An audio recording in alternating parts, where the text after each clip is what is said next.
We're here. Hey, we're here. Hello. I also changed my camera angle a little bit. It's a little bit different. It's shooting downward. I'm not sure if I like it or not. It is what it is, though. Deal with it. As someone once said, it is what it is. So I've been saying that a lot lately. Tell you. We are live. We put out a tweet. Travis informed me that we're on a tight schedule again. So, I don't make the rules here. That's Travis' job. Hopefully this will be one of the last few weeks that's the case. Capture moments as they happen. Stream markers and timestamps you can add when you're live. Once your stream ends, there's some type of thing we can do during the live stream and make markers. That's interesting. I don't know what that means. So if we have a cool moment, I guess I hit a little marker and then it does something. Yeah. Oh, maybe I'll do that. Don't worry. I won't be doing any cool moments this show. So yeah, for sure. Definitely nothing cool going on here. What's up, everybody? Good to see you. Good to see you. Good to see you. I noticed my slider was up like a lot. So yeah. Let's see, where am I at? I think I'm good. I don't know. I don't know. Hopefully that's good, because I was like, I sound super loud. And then I was like, oh, my slider is like all the way up. Was that from something else you were doing? No, I don't know how that happened. My wires drag across. Maybe something like that happened. I don't know. I must have done something. But. Yeah. All right. Well, I think it's time to just get into it, because why not? Why not? I could list the reasons why not. I mean, we don't have to do it. We don't have to do a show today, but I mean, we're here at this point, so I think it's a thing. Yeah, I think we actually kind of have to. Like, this is one of those weeks where you have to. We got iPhone stuff and everything. Yeah, people, they like iPhones. I think, I don't know. Yeah, I mean, the last 2 weeks, I don't know if you noticed, the first day downloads on the audio have been very fast. Like, that day is done very well. The first day and a half. Audio downloads are up, guys. They're at all-time highs. I go back and I'm like, whoa, that's pretty high. We're almost famous now. Milestones pretty soon, I think. Oh, I haven't even looked at that. I mean, look. Yeah, we listen. It's a pleasure. We've been doing this for a year, amazingly. Time to get into some stuff. None of us have been canceled for a whole year. Not yet. Which is crazy. It's come close a couple times, but yeah, there were a couple times. I felt like I almost got canceled once, and then I wasn't close one. Back. You sure did. All right, is everything ready on your side? Yes. I always get worried because the YouTube studio frequently will drop out and say that there's 0 people watching. It does it on my live streams too, and then kind of. It's so weird because StreamYard is telling us how many people we have, which is an aggregate of everywhere we're streaming from. But then YouTube's like, nope, nobody's here. And you see people in the chat. You're like, that's not true. Did you see my thumbnail for my iPad video? Yeah, I watched part of it. I kept looking for the one thing that no one's doing. I keep asking everyone to do is a LumaFusion test between that and the Pro. I'm gonna do it for you. This is just like the early video where it's like, let me get first impressions. I'm going to dive deep into it. Actually, I have a video that I'm planning that I think you're probably going to want to see. So stay tuned, because you're going to see a lot of interesting tests with that Air. Let's talk about it again. I was about to say, let's do that. All right.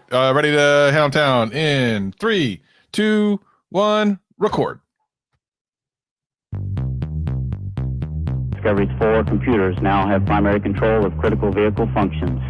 3, 2, 1, 0, 0.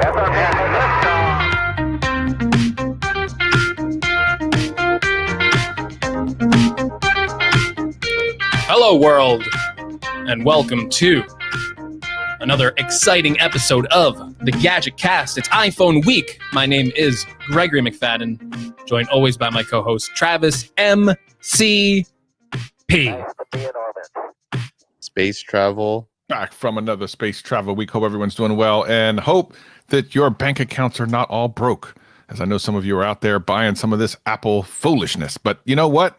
we got to talk about all of it. It's kind of exciting. It's an exciting time for tech, and even for people that might be excited for Android devices. You have to kind of be excited about this time because the thing is that tech gets kind of exciting around Apple time. I mean, it is what it is. You can be an Android lover. There's nothing wrong with that, but that's when it gets big.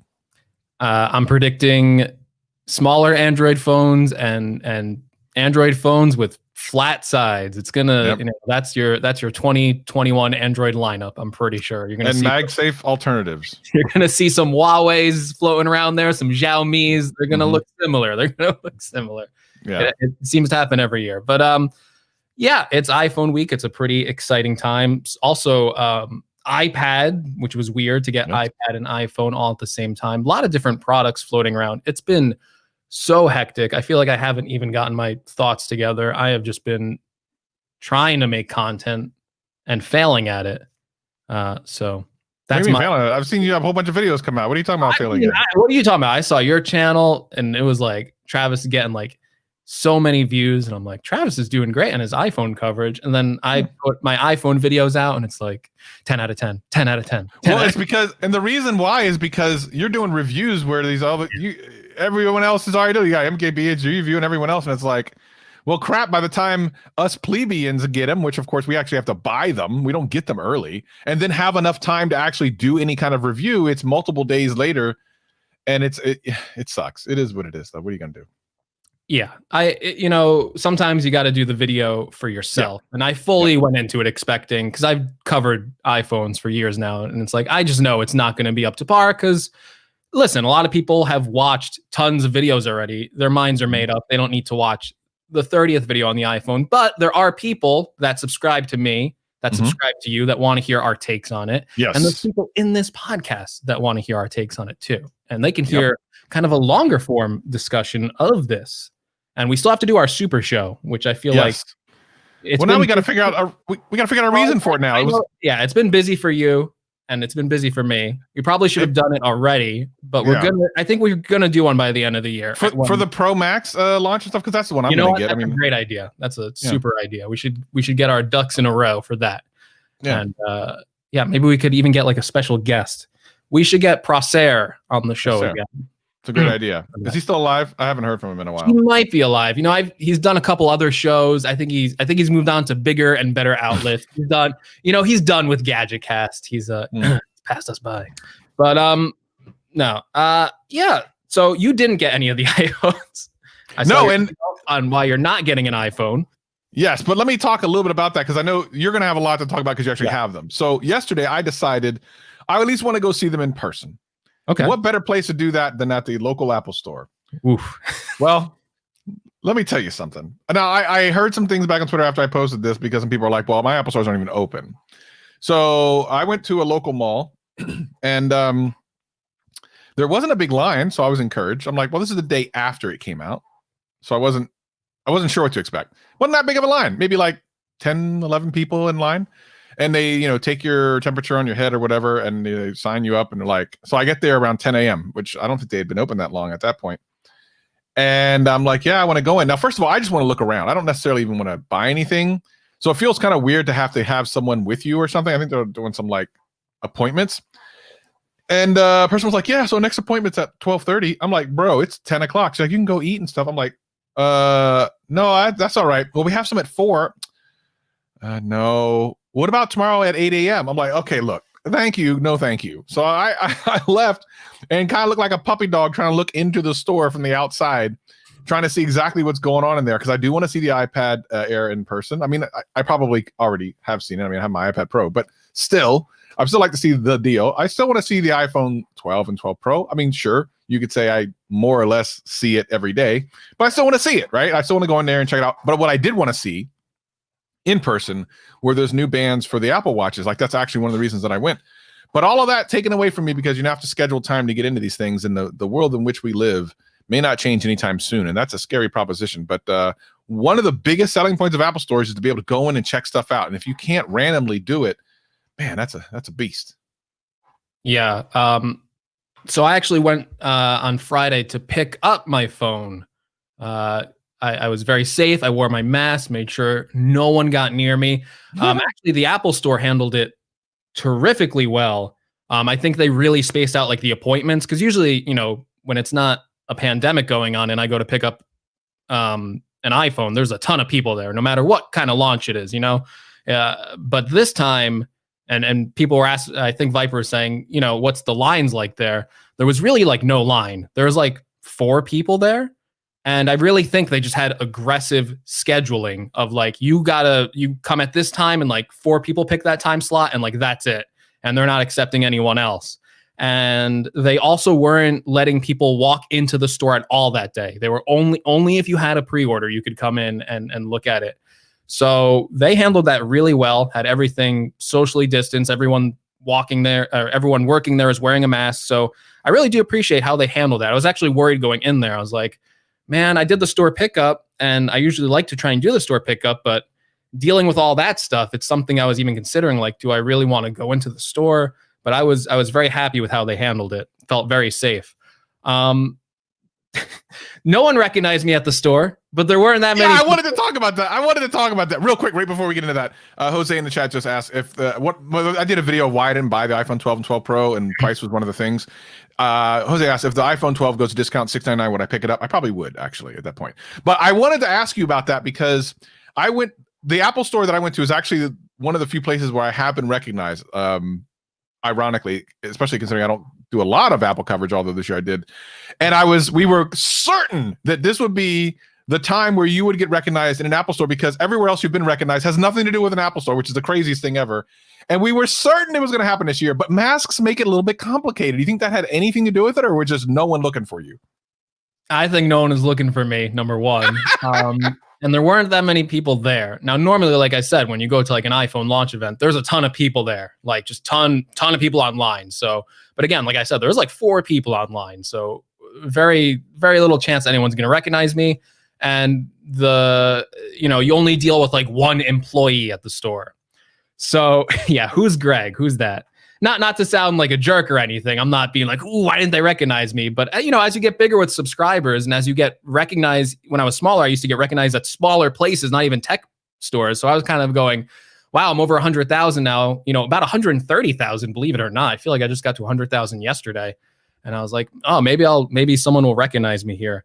But it didn't happen. The guy who was like guiding me through my iPhone purchase, at one point I thought he did recognize me, because all of a sudden he goes, do you own a business? And I'm like, yes, I do. And I thought he was going to follow me up with something. And then he's like, oh, you should join our Apple this program to get discounts on this. And I was like, oh yeah, nah, I'm good. And then I really knew he didn't recognize me, because he was trying to explain like the most basic things to me, and like, see, do you need me to set up your phone, do this and that? And I'm like, nope, I got it unlocked. I got to go home. Do not touch my phone. I need to get out of here. So it was a really good experience. I got to say, once I went into the store and saw the phones just lined up there, they immediately stood out to me, especially the Pro models with the shiny stainless steel sides. And I went, ooh, they look really nice. So that was my first experience seeing the phone. I really didn't get to play with them there. But when I saw them, I'm like, those are nice. So when I got home, I actually got the regular 12 first. And I have that. I guess I could pull that out. I have that here for GadgetCast live stream viewers. I got the blue version, which I don't know. It's kind of like a very dark blue. I don't know if it's like the blue shade. I don't know. I'm kind of disappointed with the blue shade. I don't know if I'm going to get it for the mini color. It's okay. But we're talking about colors. That's kind of sad. Well, I mean, I love blue, and I love blue phones. Yeah. So I'm kind of excited to see it in person, but everyone's kind of like, yeah, it's okay. I'm like, yeah, it looks better on the site. And the same thing with the iPad. The blue, it's so subtle that it's like, okay. Like when I first saw it on the website, I'm like, oh, that looks so good. In person, it's okay. And in certain lighting, it really does look nice. But, in your dim room, it's probably not going to look all that great. If you take it on camera, camera it looks silver. That's what's even worse. On camera, it's the worst. Yeah, it's better in person actually. If you take a picture of it, you put it in your video, it's like it looks like silver. So yeah, the colors are pretty disappointing this year. Just as an aside, but overall, the phone, I've been really enjoying it.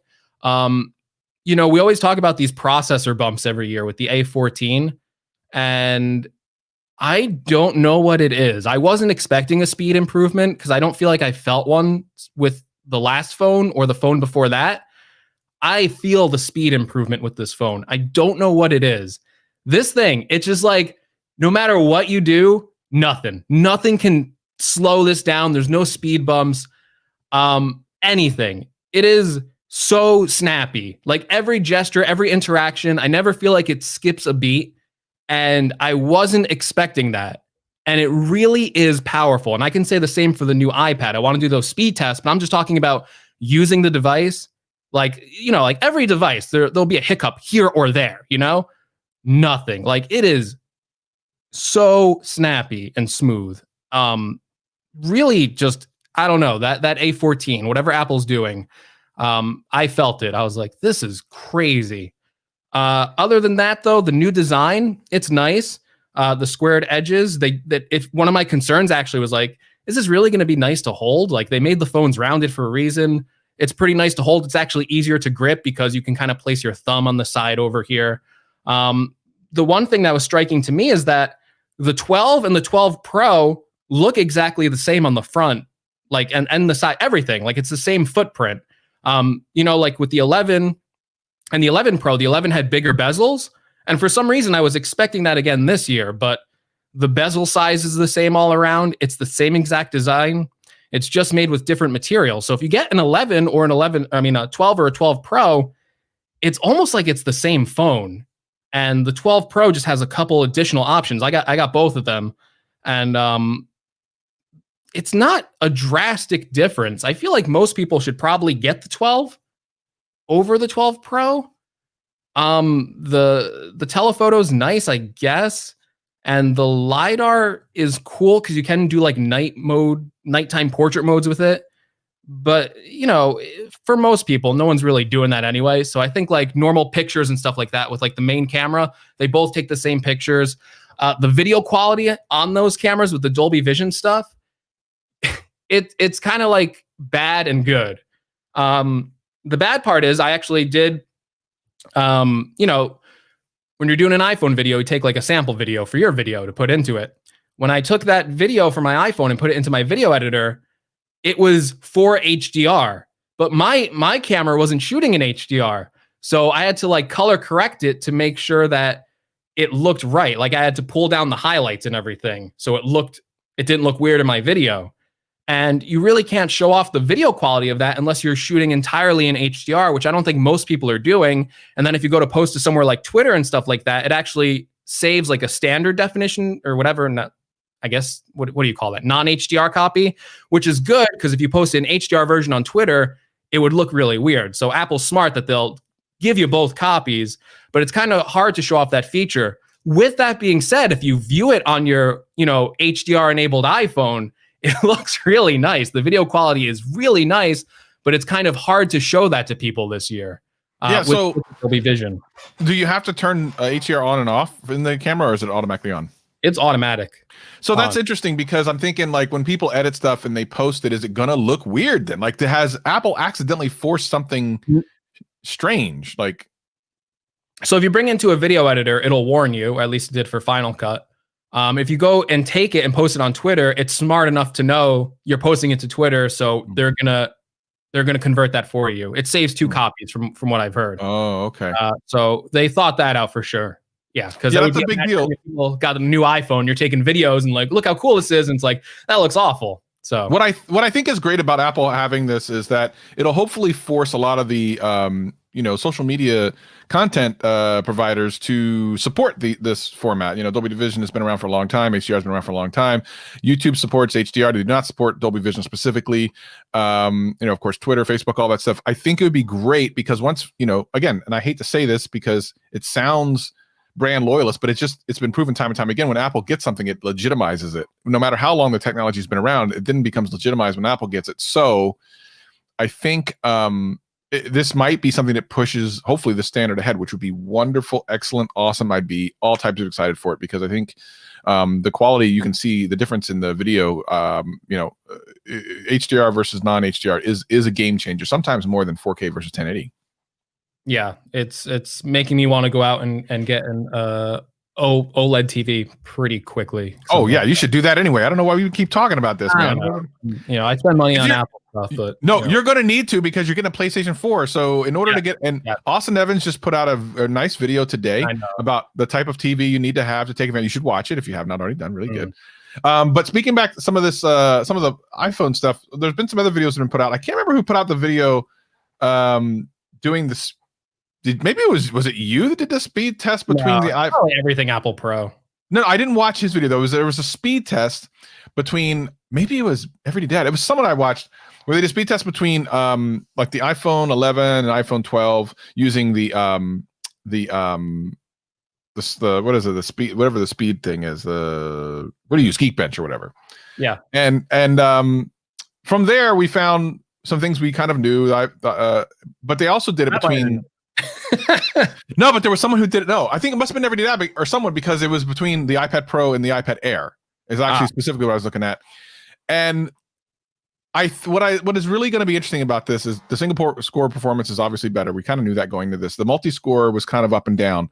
But what's bad about the iPhones, as far as because I don't know, and I haven't heard anyone talking about the battery life on the iPad Air yet. I'll be interested to hear that. But the battery life on the iPhone 12 and 12 Pros are not universally better than last year. And that was a concern after the announcements. Mr. Who's the Boss did a video that I referenced in my last video where the iPhone 12 did better than the iPhone 11. However, the iPhone 12 Pro did not do as well as the iPhone 11 Pro. And it makes me kind of nervous for the iPhone 12 Pro, because one of the things that I really love about my 11 Pro is the battery life. I'm hoping that it's not adversely kind of affected like this other one was. Yeah, I was going to talk about battery life because that is one of my concerns right now at using these phones. It's a little hard to judge right now because it's very. I just got them, so I still need to go through like a couple more days doing some different tests and stuff like that. But right now, I'm not happy with my battery life on the 12 or the 12 Pro. Ooh. But I have to full disclosure, I'm coming from an 11 Pro Max. So it's not exactly fair in a way to say, oh, the battery life's not good. I really need to use it for a little bit, kind of go back and compare it against my 11. But yeah, the 12 is supposed to have the same battery life as the 11. You're saying in that battery test, it actually beat out the 11, which is good. And the Pro did get worse battery life according to Apple's ratings, which again, you can't really trust manufacturers' ratings, but it's supposed to be 1 hour less according to Apple. So that makes sense that the Pro is going to have worse battery life this year. The good thing is you're going for that bigger Max phone, which is supposed to have the same battery life as what we've been using, the 11 Pro Max, which had like just ridiculous battery, like 9 hours screen on time, like easily lasted you through a whole day, maybe more. But right now I'm going from the Pro Max to these normal sized phones, and I can feel the battery hit there, which is really concerning me for that Mini, which you knew I was excited about, because I'm like, man, that's just not going to work for me, is it? Because if I'm barely getting a day with my 12 and I'm so used to using the Max versions, the Mini is just going to be even worse than that. So I'm not happy with the battery life. I kind of want to run a test turning 5G off and just like not having that enabled and see if the battery goes even longer, because 5G does impact your battery life pretty badly if it's switching between networks a lot. And Apple even has a mode there where it's supposed to save you battery life. But, you know, if it's hitting that 5G tower every once in a while, that's still a battery hit on your device, even if Apple's trying to save it as much as possible.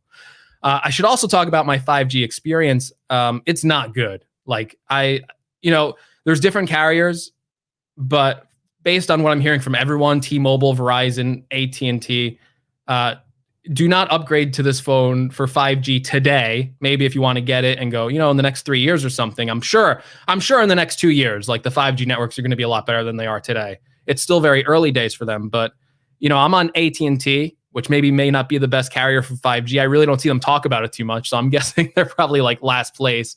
But like the difference in speed between an LTE connection and a 5G connection is like 5 megabits.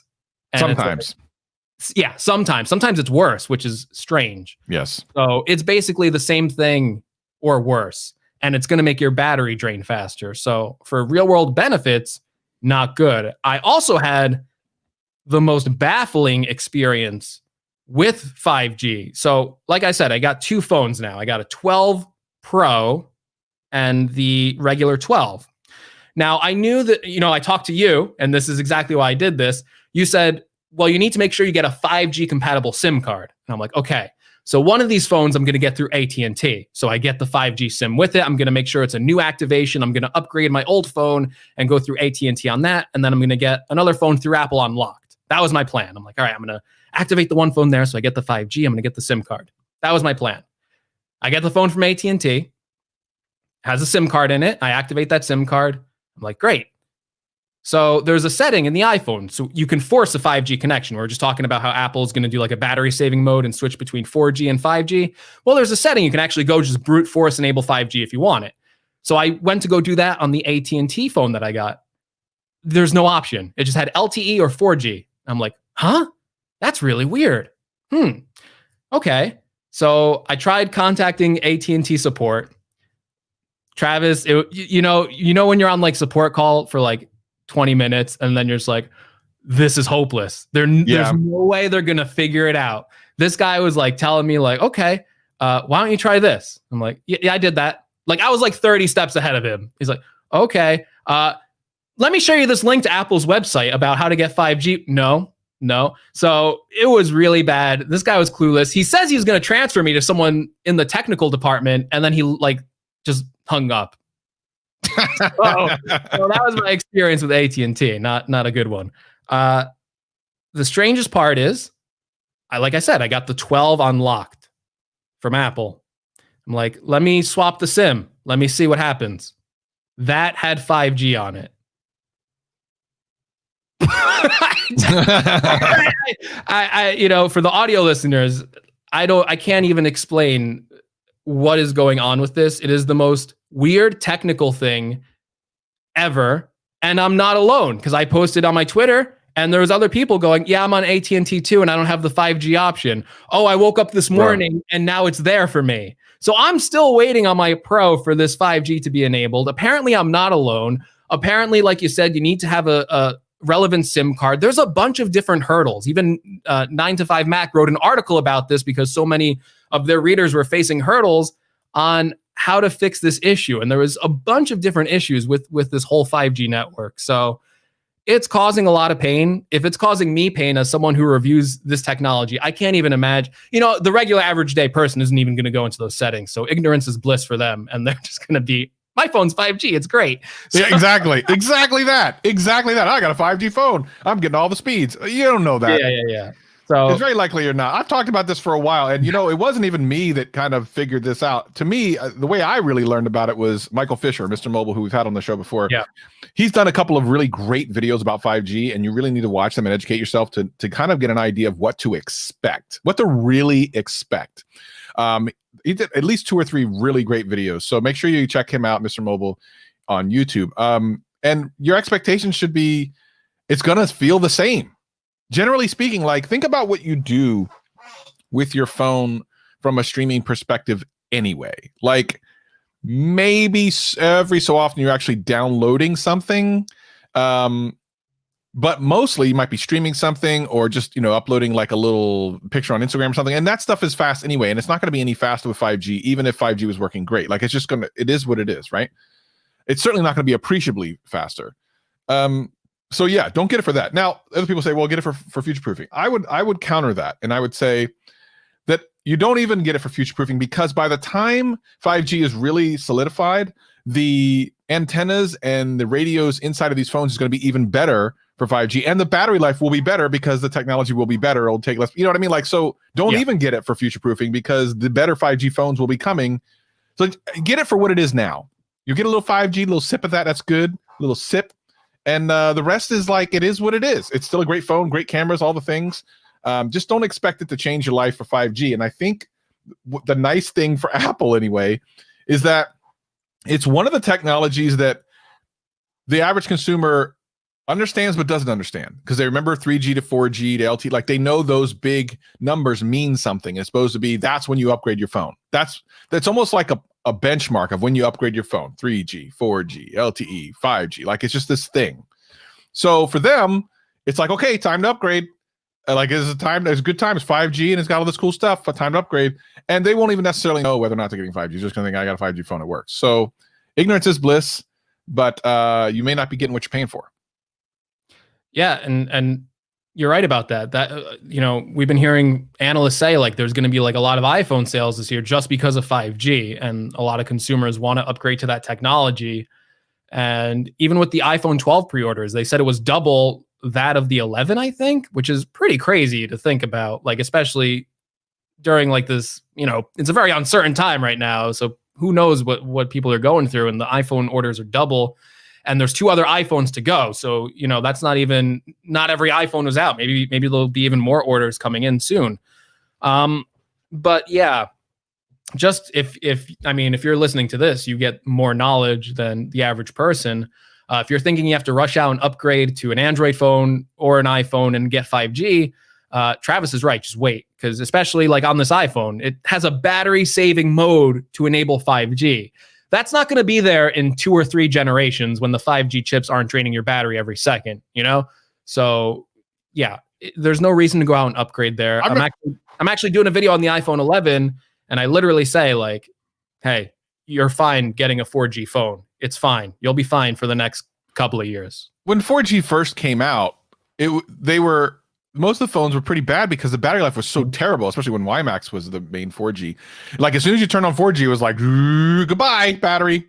So it's the same thing. Now we have batteries that last all day and 2 days and whatever on 4G and 4G LTE. It's going to be the same thing. Now, again, there's always the perpetual wait game of technology always gets better. And I'm not saying, hey, just always wait. What I'm saying is you get it for what it is now and what it's going to do for you now. And don't worry so much about, is it going to be great in 3 years? I mean, it's still going to be great in 3 years, but there's going to be better. So it is what it is. It's not a reason to buy the phone, and it's not a reason not to buy the phone. Like, I think my main thing is here, I think there was a lot of people who bought like an 11 and they were worried like, oh, when this new phone comes out, it has a new design, it has 5G. Should I go and like upgrade right away again? And my argument is like, hey, if you're on like an 11 or even like a 10S, like I think you wait another year, you're probably going to get a much better phone. One that's a little bit better crafted. Not saying this phone's bad. I really like it. I think it's great.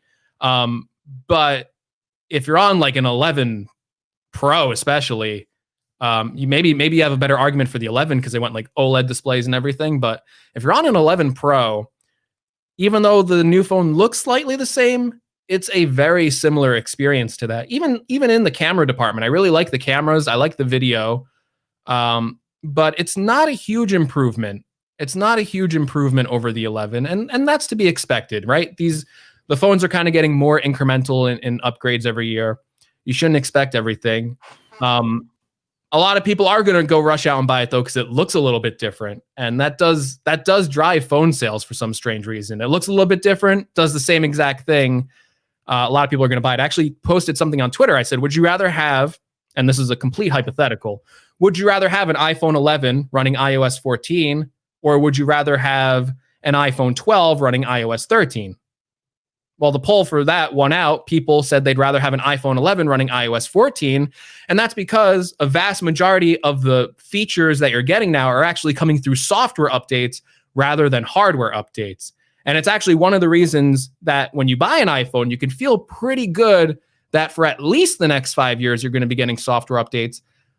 I wonder if we see that increase now because especially this 12, it's so powerful. There's no reason why it couldn't get like 7 years of software updates in my eyes. So it's going to be interesting to see how that plays out. I'm going to have to wait a long time to see how that plays out. But the benchmark's kind of been like 5 years as these phones get ridiculously powerful. I wonder if those update cycles go even longer. Yeah. You know what I think is funny because I asked one of the I went into a T-Mobile store and asked the guy like what people are asking for. A lot of people were asking for, he said the Pro Max, even though it's not available because they don't know. Yep. And I asked, well, so what's the demand been like for the Mini? He goes, I haven't heard anyone ask for the Mini, which I thought was really surprising. Now, I think once people see it in person and it's in Apple stores and Best Buy and stuff, when you see it, there will be some interest because there are people who do want smaller phones. But that's really going to be the interesting part. Like, did they go too small? Everyone's a lot of people are super excited. I'm not particularly super excited, but I know a lot of tech reviewers are, and a lot of people are super excited about it. It will be very interesting to see how popular that is. Let's real quick answer 1 or 2 questions from chat, just because there's some pretty good questions in there. Gareth asks, how's your standby time on the 12 Pro? So I've been mostly on the 12. Again, I didn't put out my full reviews because I still need to do battery testing most of all. So I'm gonna have to get back to you on that. I can tell you my 12 for today, and it's not good. I'm telling you, it's not good. But I have been testing like 5G and stuff like that. Let's see. I've been pretty disappointed at the battery so far. So I've been using this phone since like what 8:30 a.m. I have 22% left. Oh my gosh. Screen on time only 3 hours and 14 minutes. Whoa, bruh. Now I have And you've been home, right?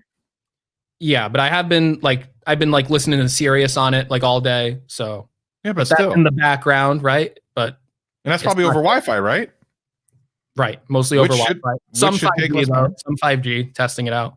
Wow. But yeah, the battery life, it's just not that good. That being said, maybe it's still setting some things up. Maybe, it's a weird use day.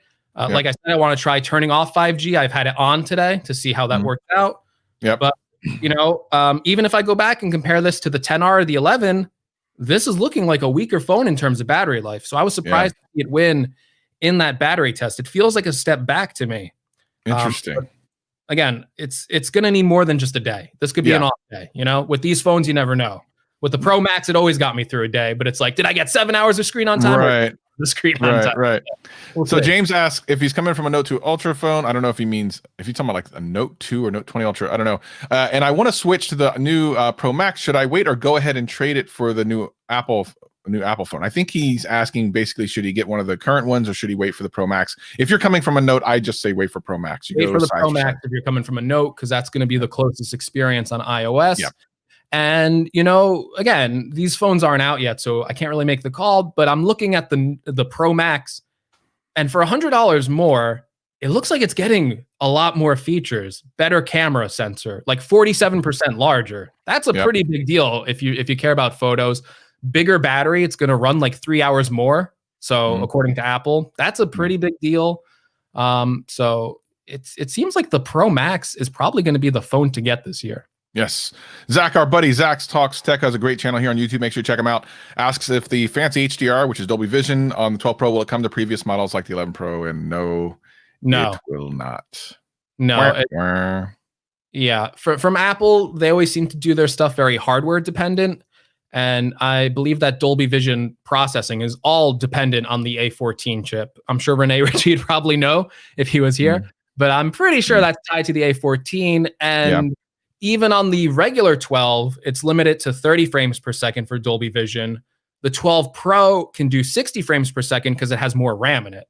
So it's very hardware dependent, not software dependent. Yeah, it's good. I mean, that is an interesting line in the sand. I mean, most and I talk about this and I'm talking about Android and iOS. Most times when a new phone comes out, a lot of the features you see on that phone will go backwards at least one generation, sometimes two, depending on the manufacturer and depending on what the actual feature is. But something like this is definitely hardware dependent on the system on a chip, which the A14 has the ability to do that. We assume that the A13 doesn't, but because we'd have to take Apple's kind of word for that. But that's the assumption. I think I would take Apple's word. I wouldn't take Apple's word, but the people in the industry that know more about this stuff, like apparently like processing Dolby Vision on a phone is like pretty much unheard of. So I'm going to say that A14, it's a ridiculous chip. Like it is, there's no reason it should be that powerful. Like what Apple is doing in their chip department, it's bonkers. It really is bonkers. Yeah, it's really going to be interesting to see what they do with the upcoming Mac event, which I know you did a video on. After using this iPad, we're going to talk about that after the iPhones. Yes, let's. I'm so excited for that, Mac. Well, let's get into the iPad real quick then, because we can always connect to that. Before I go iPad, I just want to see: did I leave anything out about iPhone 12 and the iPhone 12 Pro? Oh, the MagSafe stuff. That is interesting. I got the charger for it. It's okay. Like it's nice. But I saw online like that wallet that they released, like apparently it's not too sturdy. But I did see like a lot of people using like skinny jeans. I don't wear skinny jeans, so maybe I'll be okay when that comes out. But I think the MagSafe stuff is cool. I'm waiting for some more of those third-party accessories to come out because I think that'll be cool. I actually think I had a third-party brand send me their own version of a MagSafe charger to check out. So Cool. that's cool. I think that's going to be cool for the accessory ecosystem, and it would be cool to see. It's like a feature that I think a lot of like Android phone, like if it turns out to be a popular thing for Apple, shamelessly just put a magnet in your phone. There's nothing stopping 100%. you and enjoy that system. But I think obviously these are phones we're going to talk about. If you guys have any more questions in the chat, obviously leave them. But we'll move to iPad for now. Yeah, no, I think MagSafe is going to be really interesting. And as I mentioned in my video, my brother, that's actually one of the reasons why he wants to buy the iPhone 12, which I thought was kind of funny, but okay, whatever. iPad Air, which is essentially the iPad Pro Junior in a way, but maybe not even. I mean, when you put the A14 in there and it has almost everything else, how much of a junior is it? Is it something that you feel in your mind for what you have that you could replace your Pro with? Like, would you no longer need your Pro? 100% would not need my Pro. I would just, I don't know. Yeah, I would 100% could easily just use this Air. I don't even know. Maybe I will just use the Air now because the speed on it, like I said, like it's just no bottlenecks, nothing. Not like the Pro really had any bottlenecks, but like, I don't know.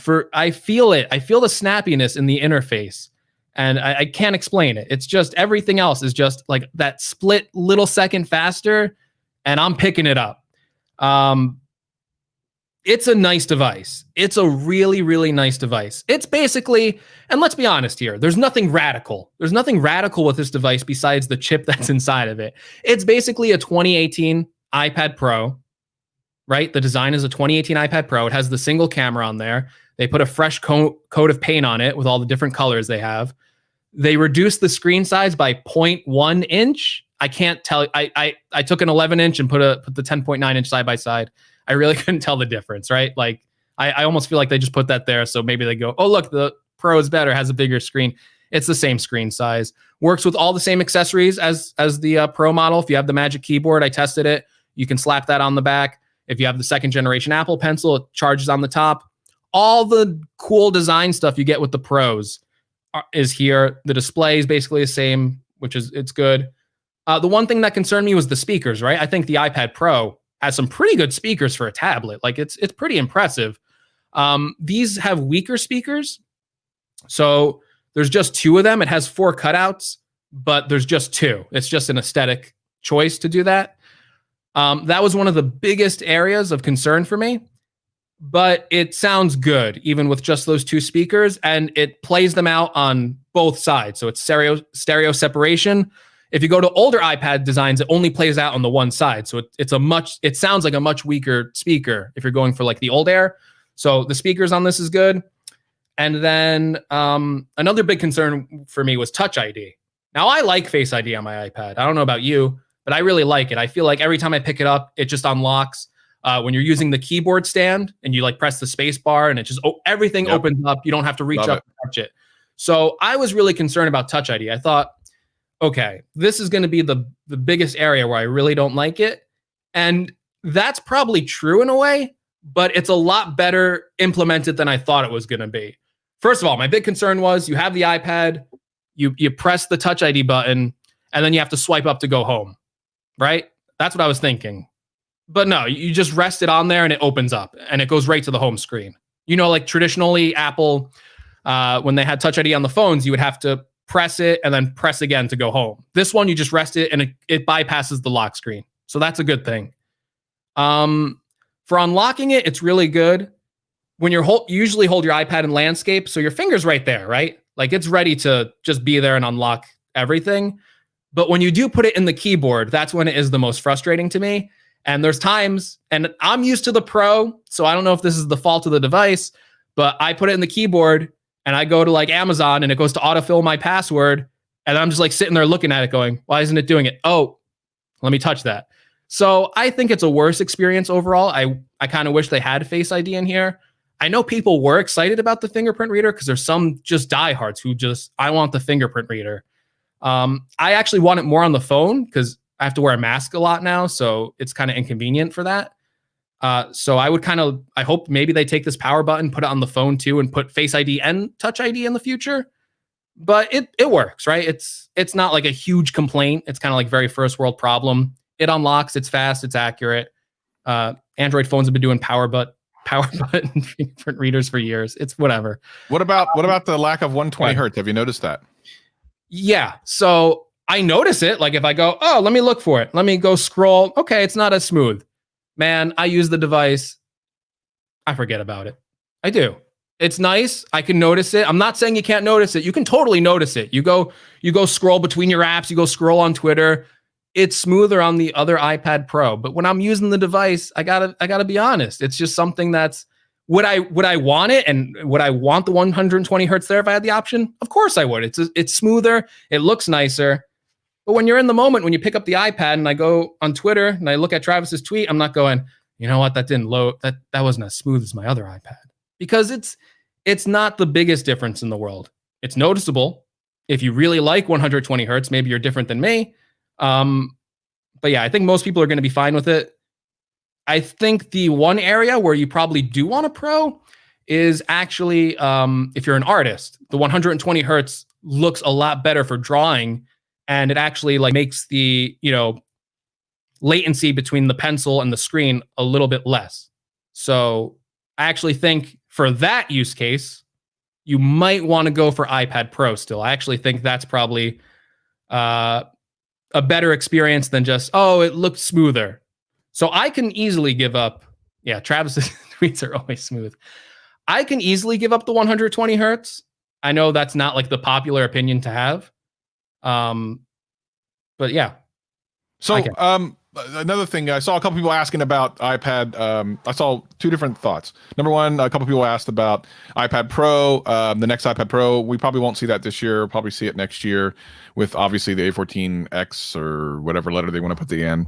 And then a really interesting question here by Tech for Your Need. I think it was Tech for Your Needs. Let me look. It's about, does the oh, here we go.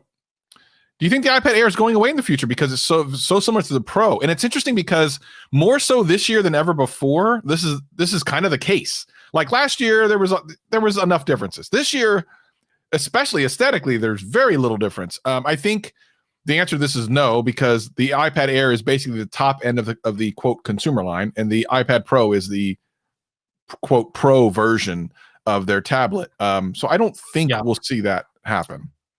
Yeah, before they release this thing, if you asked me that before they announced this, I would have said, yes, I think the iPad Air is going away. Like, it's really weird in the lineup. They have the regular iPad, and then they have the iPad Air, which kind of looks like it, and then they have the Pro.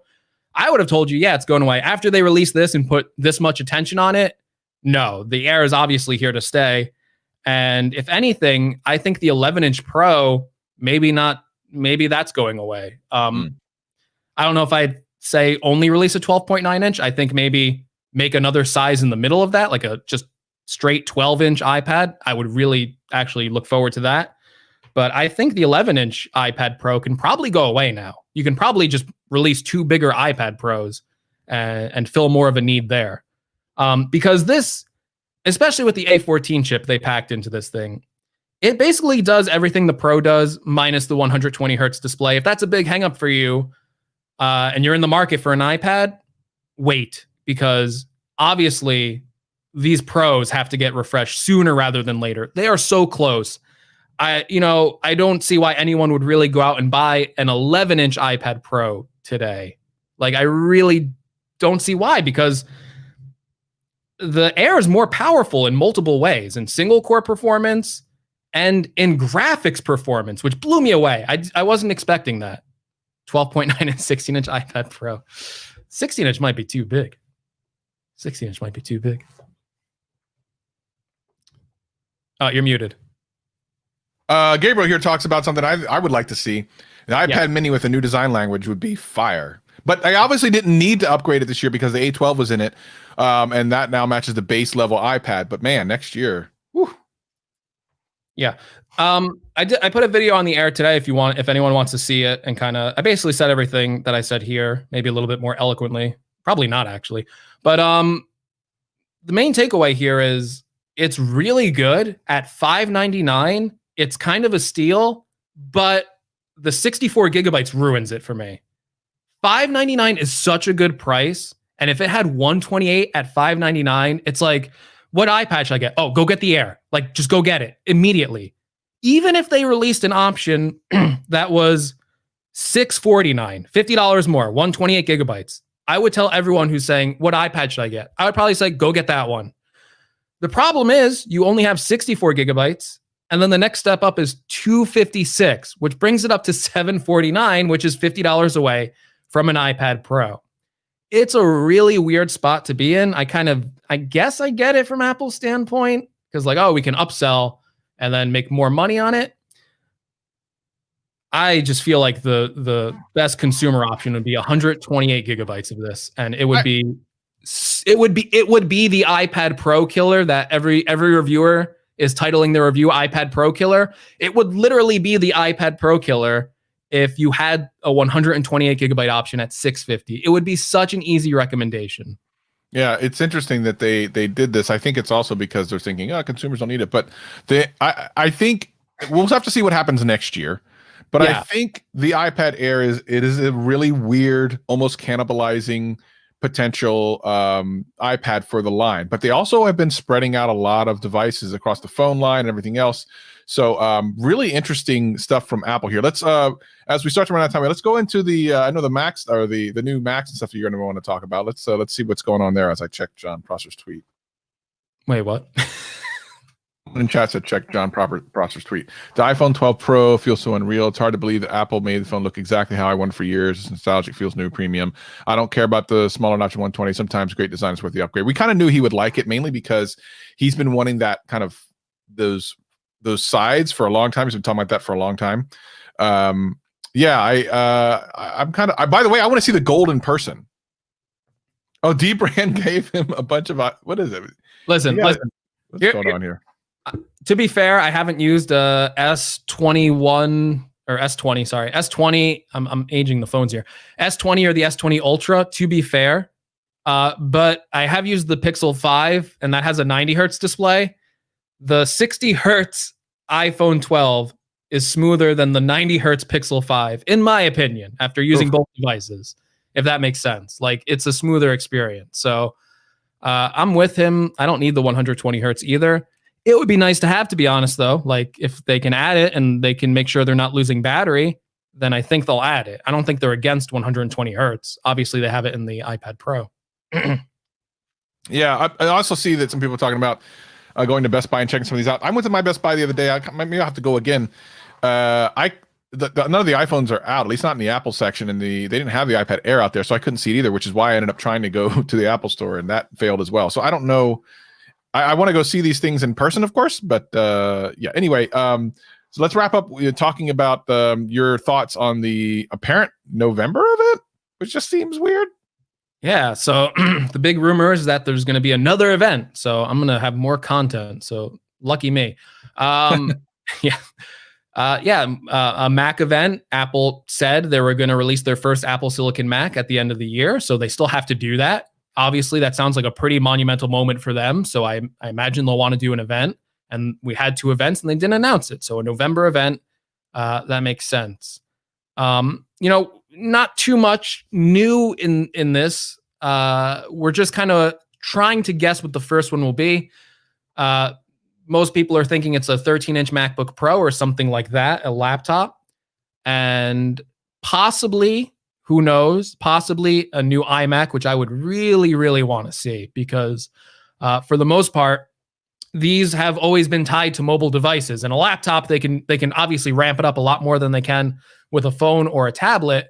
But I would love to see what could Apple do with their chips when they got it plugged into the wall and they can use as much power as they don't got to worry about your battery. So there might be a 24-inch iMac. It might be next year, but maybe we'll be lucky and see it by the end of the year. And all I can say, and I'll make this quick because I know Travis has to go. The A14 in this iPad, in this iPhone,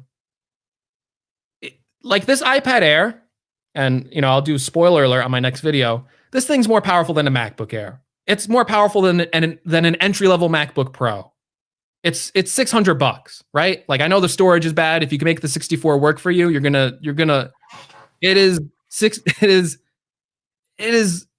inexpensive and like so powerful. So as a content creator, having that extra power is super important to me. I just got I just got the new Sony camera and it does 10-bit video. And I have like a really expensive iMac, and my iMac's starting to slow down because of it. So I'm really in the market looking at these, and you see Jonathan Morrison editing that footage on an iPad, and it's doing better than it would on a Mac. So that's insane. It is insane. So I'm just so excited to see, I want to see what these Macs do, because they have done nothing but good work with iPads and iPhones in this chip department. And it sounds like these Macs are really going to be amazing. And I just want to see the market dynamic of the Mac being different with these processors and what kind of features that can enable, because obviously they'll have a lot more control over the features they can put into these machines, and what kind of race this makes for AMD, for Intel, for NVIDIA. It's going to be very interesting to see, because there's going to be different chip platforms now. And it's been a long time since we've had something like that in the computer industry, which honestly isn't all that exciting when you compare it to like iPhone versus Android. But maybe that's about to become a lot more exciting these next couple of years. And one of the things some people might go, well, but it's just a mobile chip and we've already seen what it does. That's not true, because here's the thing. Apple has always been constrained by power. Mm-hmm. Phones can only supply so much power to those chips, and of course, heat is an issue. But in a desktop or even a laptop, you have a lot more ability to pump more power and give it more kind of cooling than you can in a small phone. We have literally not seen, I believe, we have not seen the actual ability of these chips yet. And maybe when these iMacs and such come out, we will. I mean, maybe that's where we find out exactly how powerful these things are. And that is, if I'm at Intel or AMD, I am very curious and maybe a little bit nervous, because it could be, well, I don't know that I'd be nervous, because I don't think Apple's going to do anything that's going to really take too much from them. In other words, you're not going to get a Windows machine with an A14, but it's still. Put it this way. This thing, which you can bend in your hands, this iPad, the metal performance on it, which is like kind of tied to graphics, is stronger than a 2017 15-inch MacBook Pro, like their most expensive top of the line MacBook Pro from 2017, 3 years ago, in that package. Now think about, they put that into their laptops and then start to think like, wow, like what are they going to be able to do with that? They're already dominating it in such a constrained form factor. You start unleashing that into laptops, desktops, you might see, like, it could be such a moment for the industry that if you're making like content, you might go like, well, why would I ever buy a Windows computer when I'm getting like 10 times the performance over on the Mac? And it's going to be interesting to see what kind of how that powers the industry going forward. I'm so excited for the Macs. As we all should be. Of course, you can leave us comments if you're on YouTube, the comments below. We love those. You can leave us a message, a voice message. The links will be in the show notes of the audio podcast. I don't think I actually have them. Maybe I do have them in the link in the videos for YouTube. If you want to catch us live when we do these, youtube.com/gadgetcast. The Supercast will be coming soon. Of course, I think we decided on the air that we're going to do it during the iPhone 12 Pro Max launch time. But yeah, we'll definitely check you out. All of our social medias are also in the links in the description below, as well as in the show notes. And of course, the Gabriel Black can't leave us without giving us super chat, which I think he did at the end of last week too, or something like that. Or yes, I don't know. I said always you got to do it during the show. Gabriel T. Black with a great YouTube channel as well. He's such a nice guy and supportive of pretty much every single creator. He is. Gabriel did a video, and I love this. I love when people go back and go, you know what? People are still using like older technology. Gabriel did a video on the iPad Air 2, which was a great product at the time. That thing was pretty revolutionary, like very thin, light tablet. Pretty much still kind of alive with us. Like the regular iPad, still kind of like just an iPad Air 2. So go give that a watch. Yeah, go check it out. Gabriel T. Black on YouTube, always supporting all of the creators. But we will see you next week, as we always do. We appreciate everyone. Oh, and another super chat. All these super chats. Rocco is the man. Appreciate you, Rocco De Palma, super sticker for a $10 super chat. We're getting some super chats because people love us here at GadgetCast. Anyway, we'll see you next week. Thank you so much for joining us. Peace and love. Peace and love.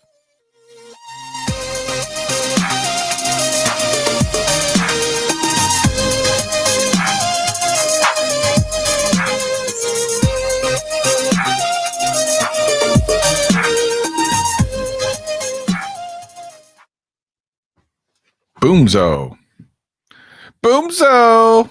You voted for Greg. Hope that counts, man. Oh, That'd be great. Thank you. Don't do that. Yeah. Don't vote for me, please. Don't do it. Thank you guys and gals for all the support you show us every week. We greatly appreciate it. I have to run, but hopefully starting next week, fingers crossed, we'll start doing aftercast again and stuff. I know some of you have voiced your appreciation, but and wanting to do more of those. So we'll definitely do that. Hopefully starting next week, fingers crossed. Everyone, thank you so much for your time. Thank you for supporting us, and definitely check out both of our videos. You can go to our YouTube channels if you like to see more of us. So with that, Greg, I think we're out, buddy. Hard to believe that people would want to see more of us. I have no idea why that's a thing, but spend an hour with us, and they watch all of our videos every week. It's it's weird. I give you permission to skip my videos for the rest of the week if you're watching them. You could skip my videos for the rest of the week, I think. Don't skip mine. Go watch. I have a bunch of videos. Watch Travis's. Make sure. Travis, I didn't check your numbers. I'm always checking Travis's numbers. I got to make sure. It's so weird. It's creepy. Look at him. Yeah. But Travis, had a couple great videos, actually. And I think you got to be 80,000 or above subscribers, right? You're 80,000 this morning. 100,000. Yeah, hopefully. The funny thing is, the one that over the last couple of videos that have done well is the one where I did commentary of you, Renee, Richie, every day that. And I had some comments, people saying that they like that format, and I actually like doing that, but I don't know. Like, hey, if you can master it, if you can, we'll talk about this privately, but if you can master the reaction and you can get the eventual heat and you can amp up the fire, people love that. Yeah. Honestly. I mean, that video is over 100,000. People are still commenting on it. So I'm curious. I would consider doing it again. I just don't want it to be cheesy. It was so funny. Someone in the comment section said, "Oh, why am I watching? You just stole someone else's content." I'm like, bro, all these people are my friends. All of them, except for Duke, knew about it. And even Duke afterwards was like, "Thanks for the shout out." So I mean, like, yeah, you're fine. Everyone knew they were going to be in, except for Luke, who I put in at the very last second. It's in the mail already. Yeah, exactly. Checks in the mail. All right, everyone. Thank you so much. We'll see you guys. What is this? The D'Angelo Lots of Tech. The true good enough tech. Thank you, Renee. Renee's such a cool guy, man. Just supportive of everybody. We appreciate you, Renee. All right, everyone. We'll talk to you again next week. Peace and love.